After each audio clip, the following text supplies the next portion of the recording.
आज पश्चिम बंगाल के प्रसिद्ध कवि और नोबेल पुरस्कार विजेता रविंद्रनाथ टैगोर की जयंती है। रविंद्रनाथ टैगोर ने अपनी प्रसिद्ध रचना गीतांजलि में लिखा था, where the mind is without fear and the head is held high, where knowledge is free. आपकी स्क्रीन पर है, where the mind is without fear and the head is held high, where knowledge is free. इसका मतलब है जहां मन में कोई डर ना हो, जहां हर व्यक्ति सम्मान के साथ सिर ऊंचा उठाकर जी सके और जहां शिक्षा और ज्ञान पर सभी का अधिकार हो। रविंद्रनाथ टैगोर ने ऐसे ही एक समाज की कल्पना की थी, लेकिन आज पश्चिम बंगाल की हालत देखकर उनकी आत्मा बहुत दुखी होगी, क्योंकि पिछले 15 वर्षों में टीएमसी ने डर और हिंसा के सहारे पश्चिम बंगाल में अपना एक छत्र राज चलाया है। सबसे पहले आपको 6 मई की रात 10:10 का वो सीसीटीवी वीडियो दिखाते हैं, जब पश्चिम बंगाल के नॉर्थ 24 परगना के मध्यम ग्राम इलाके में बीजेपी नेता शुवेंदु अधिकारी के पीए चंद्रनाथ रथ की खुलेआम सड़क पर हत्या कर दी गई। वो इस सफेद रंग की स्कॉर्पियो में बैठे थे और ये हमले से ठीक पहले की तस्वीरें हैं जो अभी आप देख रहे हैं। सबसे चौंकाने वाली बात यह है कि उनके घर से सिर्फ 50 मीटर की दूरी पर उनकी गोली मारकर हत्या कर दी। ये उनकी सफेद रंग की स्कॉर्पियो है जिसमें वो बैठे हुए थे।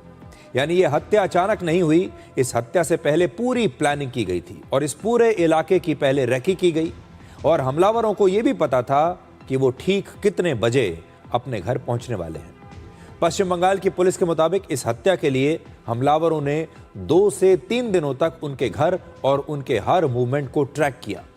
यानी हो सकता है कि 4 मई को चुनाव के नतीजे आने के बाद ही इस हत्या की तैयारी शुरू हो गई हो। अब आपको बताते हैं कि 6 मई की रात 10:10 पर चंद्रनाथ रथ की हत्या कैसे हुई। पूरा घटनाक्रम जरा देखिए। 6 मई को 41 वर्ष के चंद्रनाथ कोलकाता से मध्यम ग्राम में अपने घर पहुंचने ही वाले थे कि ठीक उससे पहले सिल्वर कलर की एक कार ने उनकी सफेद रंग की स्कॉर्पियो गाड़ी का रास्ता रोक दिया। उस समय चंद्रनाथ रथ अपनी गाड़ी की अगली सीट पर अपने ड्राइवर के बगल में बैठे थे। इनकी गाड़ी के रुकते ही 2 मोटरसाइकिलों पर सवार 2 हमलावर उनके पास पहुंचे और पहले उनसे कुछ बात करने की उन्होंने कोशिश की और शायद ऐसा करके वो उनकी पहचान करने की कोशिश कर रहे थे कि भाई ये व्यक्ति वही है जिसे हम मारने आए हैं या कोई और। चंद्रनाथ की गाड़ी पर पश्चिम बंगाल विधानसभा का एक स्टिकर भी लगा हुआ था उनके आगे शीशे पर। इससे पहले कि चंद्रनाथ अपनी गाड़ी का शीशा नीचे करके इन लोगों को कुछ जवाब दे पाते, इन हमलावरों ने गोलियां चलानी शुरू कर दी और इसके साथ ही जिस कार ने रास्ता रोका उसका ड्राइवर भी अपनी गाड़ी से उतरकर चंद्रनाथ को निशाना बनाकर गोलियां चलाने लगा। तीनों हमलावरों ने कुल मिलाकर 10 गोलियां चलाईं और बहुत नजदीक से चंद्रनाथ रथ के सीने में 2 गोलियां और उनके पेट और हाथ में 1-1 गोली लगी। इसके साथ ही उनके ड्राइवर को भी 3 गोलियां लगी और हमलावरों ने 3 गोलियां चंद्रनाथ की गाड़ी पर भी चलाई। गोलियों की आवाज सुनकर आसपास के लोग इकट्ठा हो गए और वो भी घटनास्थल पर पहुंचने लगे। इसके बाद तीनों हमलावरों ने अपनी कार को वहीं पर छोड़ दिया और मोटरसाइकिल पर बैठकर वहां से फरार हो गए। कई और सीसीटीवी वीडियोस की जांच के बाद यह भी पता चला कि हमलावरों की ये कार दोपहर 3 बजे से ही इस इलाके में घूम रही थी। इसका मतलब है कि हमले से लगभग 7 घंटे पहले से ये अपराधी वहां पर चंद्रनाथ रथ का इंतजार कर रहे थे। पुलिस के मुताबिक इस कार का नंबर भी फर्जी है और इस कार का जो नंबर इस समय आप देख रहे हैं ये पश्चिम बंगाल में सिलीगुड़ी में रहने वाले एक आदमी का है और इसी नंबर को कॉपी करके हमलावरों ने अपनी गाड़ी पर लगा लिया। पुलिस ने आज इस हमले में शामिल 2 मोटरसाइकिलों में से एक को बरामद कर लिया है और वो आपकी स्क्रीन पर है, ये मोटरसाइकिल थी। अब देखिए पूरी प्लानिंग करके ये हमला कैसे किया गया। इस पर डीडी न्यूज के संवाददाता सौरभ दत्त ने उसी जगह से एक स्पेशल रिपोर्ट तैयार की है जहां पर यह हमला हुआ। मध्यम ग्राम के दोहारिया यही वो इलाका है जहां बुधवार रात 10:10 पर चंद्रनाथ रथ के गाड़ी को रोका गया। इस गाड़ी से, ये जो सिल्वर कलर का गाड़ी है, इस गाड़ी से चंद्रनाथ रथ के गाड़ी को रोका गया और एक बाइक था जिस बाइक पर भी हमलावर थे। और चंद्रनाथ रथ को कुछ पूछा। चंद्रनाथ रथ सामने उनके जो सामने की जो सीट है उसमें चंद्रनाथ रथ बैठे थे, उनको कुछ पूछा। वो शीशा उतारने से पहले ही गोली चलाया गया। यहाँ पर जो गाड़ी है, जो सिल्वर कलर की गाड़ी जो खड़ी हुई है, इससे भी काफी सैंपल्स कलेक्ट किए हैं। इसके भीतर कोल्ड ड्रिंक्स पाए गए हैं और जो फुटेज है उस फुटेज को भी देखकर अंदाजा लगाया जा रहा है कि कैसे इस घटना को अंजाम दिया गया। और जब शनिवार को शपथ ग्रहण होने वाला है, उससे ठीक 2 दिन पहले इस घटना को अंजाम दिया गया। क्यों शुभेंदु अधिकारी के पीएस के ऊपर ये हमला हुआ, इस मामले के जड़ तक पहुंचना चाहती है पुलिस। देखना यही है कि कैसे इन सारी चीजों का गुत्थी सुलझता है। सौरभ दत्ता का report, DD news Madhyamgram. Police के मुताबिक यह हमला लोकल बदमाशों की मदद से किया गया है और इन बदमाशों ने ही हमलावरों को इस इलाके की पूरी जानकारी दी थी। यानी इस इलाके के जो भी गुंडे थे, बदमाश थे, वो इस हमले में मिले हुए थे, शामिल थे। अब तक पुलिस ने 3 लोगों को हिरासत में लिया है। जिस जगह पर यह हमला हुआ वहां से बांग्लादेश की सीमा सिर्फ 100 किलोमीटर दूर है और इस हमले के तुरंत बाद वहां लोगों की भीड़ जमा हो गई। एक चश्मदीद गवाह ने बताया कि जब वो वहां पहुंचा उस समय चंद्रनाथ रथ के शरीर से खून निकल रहा था और तब तक वो जिंदा थे और इस जगह से सिर्फ 200 मीटर की दूरी पर एक अस्पताल है, लेकिन जब तक उन्हें अस्पताल ले जाया गया तब तक उनकी मौत हो चुकी थी।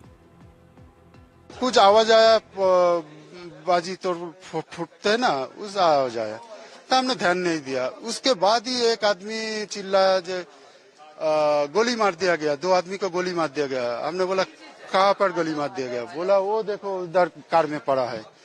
तो हमने जल्दी से दौड़ के आके देखा एक स्कॉर्पियो, उसके सामने ऑल्टो कार ब्लॉक किया है और कार स्कॉर्पियो के अंदर 3 आदमी, एक आदमी रो रहा था, वो डर के मारे दरजा नहीं खुल रहा था कार का। तो हमने बोला जो दरजा खोल दो, डरो मत, हम है इलाका के रहता हूँ, तुम डरो मत, दरजा खोल दो। शायद वो ड्राइवर हमको पहचानता था, इसलिए हमको देख के दरजा खोल दिया। तो हमने देखा एक आदमी सामने, एक आदमी पीछे पड़ा है, गोली लगा है, खून निकल रहा था, लेकिन जिंदा थे। तो हमने ड्राइवर के सीट में जो बैठे थे उनको बोला जो अभी जिंदा है, जल्दी से हॉस्पिटल लेके जाओ, इनको बचाने का कोशिश करो, हम पुलिस को कांटेक्ट करते हैं। हमने पुलिस को कांटेक्ट किया, 10 मिनट के अंदर आ गया पुलिस। जिस समय यह हमला हुआ उस दौरान चंद्रनाथ रथ अपने मोबाइल फोन पर अपने एक दोस्त से बात कर रहे थे और जब हमलावरों ने उन पर गोलियां चलाईं तो एक गोली उनके फोन पर भी लगी और इस हमले के दौरान जो भी बातचीत हुई उसे चंद्रनाथ के दोस्त जो उस समय उनके साथ फोन पर थे, उनके ये दोस्त सब कुछ लाइव सुन रहे थे। यानी गोलियां जो चल रही हैं ये लगातार उनके दोस्त फोन पर ये सब कुछ लाइव सुन रहे थे। कल भी मेरे से वही बात हो रहा था। मैं भी कन्वेंशन सेंटर से हॉस्टल जा रहा था। वो कहा था मुझे मालूम नहीं, लेकिन उनको मैंने फ़ोन किया, वो भी मेरे को फ़ोन किया। तो पहले कनेक्ट नहीं हुआ, फिर हम लोग शायद 10 बजे मोबाइल में है, तो उसी समय हम लोग बात कर रहा था। तो इन बिटवीन द कॉन्वर्सेशन मैंने 2-3 आवाज़ सुनी, लेकिन वो आदमी लोगों का आवाज़, कोई बुलेट या इस तरह की कुछ आवाज़ नहीं। तो मैंने सोचा कि क्रॉस कनेक्शन, फिर सोचा क्रॉस कनेक्शन नहीं है, क्या हो रहा है, शायद उनका कुछ हुआ है। तो मैंने फिर फ़ोन किया, रिसीव नहीं, फ़ोन मैंने काट दिया। फिर फ़ोन किया, रिसीव नहीं किया। फिर मैंने मैसेज किया कि तोर की शरीर खराब हो गया, वो भी रिप्लाई नहीं आया। फिर मैंने फ़ोन किया, तब एक आदमी, फर्स्ट टाइम या second time, he picked up my phone and told me कि चंदू को गोली मार दिया गया। तो it was quite shocking at that moment. मैं तो कलकत्ता नहीं रहता हूँ, मैं सिलीगुड़ी से रहता हूँ। तो मैं तब उल्टा डांगा से हॉस्टल जा रहा था। मैंने लोकेशन पूछ लिया और शुभेंदुदा सोमिकदा को देन मैंने इन्फॉर्म कर दिया गाड़ी से। किसी को कुछ पता भी नहीं था और मुझे पता भी नहीं ऐसा हुआ। पश्चिम बंगाल की राजधानी के पास सोचिए ये सब कुछ हो रहा है राजधानी में, और ये कितनी हैरान करने वाली बात है कि सड़क पर खुलेआम एक हत्या हो जाती है। अब आपको ये भी बताते हैं कि चंद्रनाथ रथ की हत्या करने के लिए कौन सा हथियार इस्तेमाल किया गया। पुलिस और फॉरेंसिक टीम्स के मुताबिक इन हमलावरों ने, ऐसा लगता है कि ग्लॉक 47 एक्स पिस्टल से यह हमला किया था। इस पिस्टल को ऑस्ट्रिया की एक कंपनी बनाती है और इस कंपनी का नाम है ग्लॉक GmbH, इसीलिए इसको ग्लॉक कहते हैं। और ये जो ब्रांड है ये पूरी दुनिया में बड़ा मशहूर है। ये जो पिस्टल है ये पूरी दुनिया में मशहूर भी है और बड़ी लोकप्रिय भी है। ये पिस्टल बहुत मजबूत और भरोसेमंद मानी जाती है और इसकी खास बात यह है कि इसका वजन बहुत कम होता है, 900 ग्राम के आसपास इसका वजन होता है, इसलिए कहीं भी ले जाना इसे बड़ा आसान है और इस्तेमाल करने में भी ये पिस्टल बहुत आसान मानी जाती है। इस पिस्टल की एक मैगजीन में लगभग 17 गोलियां आ सकती हैं, यानी कि बिना रुके एक बार में इस पिस्टल से 17 गोलियां फायर की जा सकती हैं। इसीलिए दुनिया भर की कई स्पेशल फोर्सेस, पुलिस फोर्सेस और कई देशों की सेनाएं इसी पिस्टल का इस्तेमाल करती हैं। इसकी कीमत लगभग 1 लाख रुपए है, यानी इसे कोई खरीदना बड़ी बात नहीं है, किसी के लिए 1 लाख रुपए में मिल जाती है। लेकिन बड़ी बात यह है कि यह पिस्टल हमारे देश में प्रतिबंधित है, इस पर बैन लगा हुआ है। यानी अगर आपके पास गन का लाइसेंस है भी, गन लाइसेंस के बावजूद भी आप इस पिस्टल का इस्तेमाल नहीं कर सकते, क्योंकि यह हमारे देश में प्रतिबंधित है। तो फिर यह हमारे देश में आई कैसे? बड़ा सवाल यही है कि यह पिस्टल कोलकाता तक कैसे पहुंची, पश्चिम बंगाल की राजधानी तक कैसे पहुंची। इसका मतलब साफ है कि यह पिस्टल सीमा पार से आई है और इसे स्मगल करके किसी दूसरे देश से यहां पर लाया गया है। तो कनेक्शन आप देख सकते हैं। ये जो बार बार हम घुसपैठियों की बात करते हैं, घुसपैठियों का मुद्दा उठाया जाता है, वो क्यों उठाया जाता है?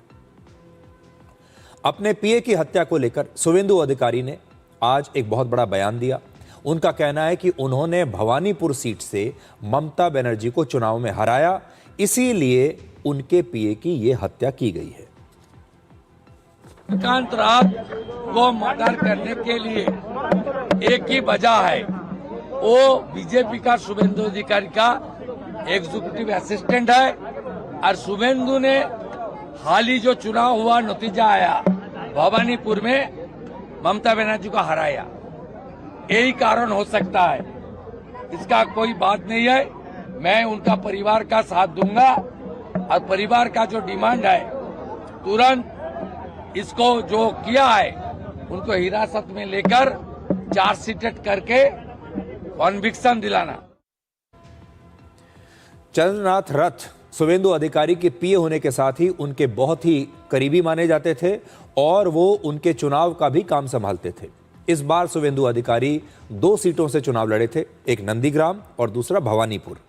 भवानीपुर सीट पर शुवेंदु अधिकारी के चुनाव का सारा काम चंद्रनाथ ही संभाल रहे थे और खास बात यह है कि इसी सीट से शुवेंदु अधिकारी के सामने ममता बनर्जी चुनाव लड़ रही थी और ममता बनर्जी ये चुनाव हार गई।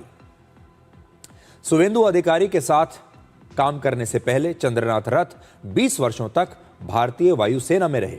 लगभग 7 वर्ष पहले, वर्ष 2019 में, जब शुवेंदु अधिकारी पश्चिम बंगाल सरकार में मंत्री हुआ करते थे, तभी चंद्रनाथ उनके साथ जुड़ गए थे। चंद्रनाथ रथ बहुत ही शांत स्वभाव के व्यक्ति थे और बीजेपी के केंद्रीय नेतृत्व के साथ भी उनका लगातार संपर्क बना रहता था। अब अपने 41 साल के बेटे की मौत से चंद्रनाथ रथ की मां पूरी तरह से टूट गई हैं। उन्होंने कहा है कि उनके बेटे को टीएमसी के बदमाशों ने तड़पा तड़पा कर मारा है, क्योंकि टीएमसी के नेता पहले से ही ये धमकी दे रहे थे कि 4 मई को नतीजे आने के बाद वो अपने विरोधियों को सबक सिखाएंगे। टीएमसी के नेता पहले से ही ये कहते आ रहे हैं कि 4 मई के बाद बीजेपी के नेताओं और कार्यकर्ताओं को बचाने के लिए दिल्ली से कोई नहीं आएगा और उन्होंने यही करके दिखाया है। जब शुवेंदु अधिकारी ने ममता बनर्जी को चुनाव में हरा दिया तो उनके बेटे की हत्या कर दी गई और चंद्रनाथ रथ की मां ने यह भी कहा कि उनके बेटे की हत्या करने वाले सभी दोषियों को कड़ी से कड़ी सजा मिलनी चाहिए। चंद्रनाथ की मां भले ही बांग्ला भाषा में बोल रही हैं आज, लेकिन उनकी बातें सुनकर आप एक मां का दर्द समझ सकते हैं। আমিও একজন মা, আমি চাইবো না তাদের ফাঁসি হোক, কিন্তু যাবজ্জীবন কারাদণ্ড চাইছি। আর চাইছি যে আমরা ভারতীয় জনতা পার্টি করি বলে আমরা আজকে ক্ষমতায় আসার জন্য আমাদের সভাপতি বিরোধী দলনেতা যখন বলছেন সুশৃঙ্খলভাবে থাকতে, তখন শাসক দলের যারা গরম গরম বক্তব্য দিয়েছিল যে 4 তারিখের পরে দিল্লির কোনো ভাব রক্ষা করতে পারবে না, সেটাই তারা দেখিয়ে দিল। আমি আজকে নতুন সরকার যে গঠন করবে তার কাছে জানাবো যে আমার ছেলের এই মৃত্যুর যেন শাস্তিটুকু হয়। আমার ছেলে যদি অ্যাক্সিডেন্টে কোনো অঘটন ঘটতো, আমার মনে হয় এত কষ্ট হতো না। তাকে যেভাবে কষ্ট দিয়ে এতটাইরা মারলো, এটা পুরো তৃণমূলেরই সাজানো গল্প। तो आज हम चाहेंगे कि पूरे देश को इस माँ का दर्द समझना चाहिए। इस माँ की क्या गलती थी? इनके 41 साल के बेटे की क्या गलती थी? और तृणमूल कांग्रेस के लोगों ने इससे पहले हर चुनाव के बाद जो चुनावी हिंसा होती है उसमें न जाने ऐसे ही कितने परिवारों को वो उजाड़ते चले आ रहे हैं, उसके बारे में आपको बताऊंगा। लेकिन उससे पहले ये देखिए कि आपने भी ध्यान दिया होगा, चंद्रनाथ रथ की माँ एक टीएमसी नेता की धमकी का जिक्र कर रही है। यहां पर वो बंगाली में बोल रही थी, आप में से बहुत सारे लोगों को समझ में नहीं आया होगा, लेकिन उन्होंने एक बड़ी महत्वपूर्ण बात कही है। उन्होंने कहा है कि धमकी देने वाले टीएमसी के ये नेता हैं ममता बनर्जी के भतीजे और टीएमसी के सांसद अभिषेक बनर्जी। 27 अप्रैल को पश्चिम बंगाल में चुनाव प्रचार के दौरान अभिषेक बनर्जी ने ही ये धमकी दी थी कि 4 मई के बाद वो अपने किसी भी विरोधी को नहीं छोड़ेंगे और ऐसे लोगों को दिल्ली से बचाने के लिए कोई नहीं आएगा। अभिषेक बनर्जी ने यह भी कहा था कि इस काम की जिम्मेदारी वो खुद संभालेंगे। अब उनका ही बयान सुनिए। এবার আমি নিজে দায়িত্বে থাকবো। 4 তারিখ 12টার পরে কোন জল্লাদের কত ক্ষমতা আর কার দিল্লির বাবা কাকে বাঁচাতে আসে আমি 4 তারিখ দেখব। आपने देखा, पूरे देश को आज ये बयान एक बार फिर से सुनना चाहिए और इसी बयान के आधार पर अभिषेक बनर्जी से पूछताछ होनी चाहिए। ये बयान उन्होंने किस आधार पर दिया, उस समय इनके दिमाग में क्या बात चल रही थी, ये जो धमकी उन्होंने दी है किस आधार पर दी है, और ये धमकी साफ साफ ये बताती है कि उनकी मंशा क्या थी। एक बार मैं चाहता हूं कि आप फिर से सुनिए कि भारत के लोकतंत्र में, जिस पर हमें इतना गर्व होता है, जब हम कहते हैं कि भारत दुनिया का सबसे बड़ा लोकतंत्र है, हमें अपने चुनावों पर गर्व है, हम कहते हैं कि हमारे देश की जनता अपनी मर्जी से अपने नेताओं को चुनती है वोट डालकर, ये वोट उनकी सबसे बड़ी ताकत है। इस वोट को लोगों को डराकर कैसे उनसे छीन लिया जाता है, एक बार आप फिर से सुनिए अभिषेक बनर्जी क्या कह रहे हैं। এবার আমি নিজে দায়িত্বে থাকবো। 4 তারিখ 12টার পরে কোন জল্লাদের কত ক্ষমতা আর কার দিল্লির বাবা কাকে বাঁচাতে আসে আমি 4 তারিখ দেখব। साफ कह रहे हैं, 4 तारीख की 12 बजे के बाद मैं देखता हूं कि किसकी कितनी ताकत है, मैं खुद इसकी जिम्मेदारी लूंगा और मैं ये देखूंगा कि ऐसे लोगों को दिल्ली से कौन बचाने आएगा। दिल्ली से मतलब ये बीजेपी के जो लोग हैं, कार्यकर्ता हैं, बीजेपी को जिन्होंने वोट दिया है, बीजेपी के जो सपोर्टर हैं, उन्हें खुली धमकी है कि 4 तारीख को जब नतीजे आएंगे उसके बाद मैं आप सब लोगों को देख लूंगा और फिर ये देखता हूं कि आपको बचाने के लिए दिल्ली से कौन आएगा। और मैं फिर से ये कह रहा हूं, ये बहुत खतरनाक स्टेटमेंट है और इस स्टेटमेंट के आधार पर ही अभिषेक बनर्जी की गिरफ्तारी हो सकती है। इस स्टेटमेंट के आधार पर ही अभिषेक बनर्जी से जरूर पूछताछ होनी चाहिए और अगर ठीक से पूछताछ उनसे की जाए तो पता चल जाएगा कि चंद्रनाथ का कातिल कौन है, इस पूरी हत्या की प्लानिंग कब हुई। और इस हत्या को देखकर यह लगता है कि इस हत्या की प्लानिंग तब हुई होगी जब ममता बनर्जी और टीएमसी ये चुनाव हार चुकी थी। उसके बाद यानी 4 तारीख की रात को यह प्लानिंग शुरू हुई होगी, जब यह तय हो गया कि अभिषेक बनर्जी और ममता बनर्जी और उनकी पार्टी ये चुनाव हार गए हैं और तब ये प्लानिंग हुई होगी। इसलिए आज ये बयान जो 2 बार आपको दिखाया है, ये पूरे देश को बयान याद रखना चाहिए। हमारे देश का जो मीडिया है, जो अभी तक ममता बनर्जी और अभिषेक बनर्जी के इन बयानों को, इस प्रकार की चीज़ों को इग्नोर करता आया है। एक बार तो ये संज्ञान लेना चाहिए कि ये बोल क्या रहे हैं। अब से कुछ घंटे पहले चंद्रनाथ के घर पर उनका पार्थिव शरीर पहुंचा और वहां के लोगों ने उन्हें श्रद्धांजलि दी है, वो भी आप देखिए।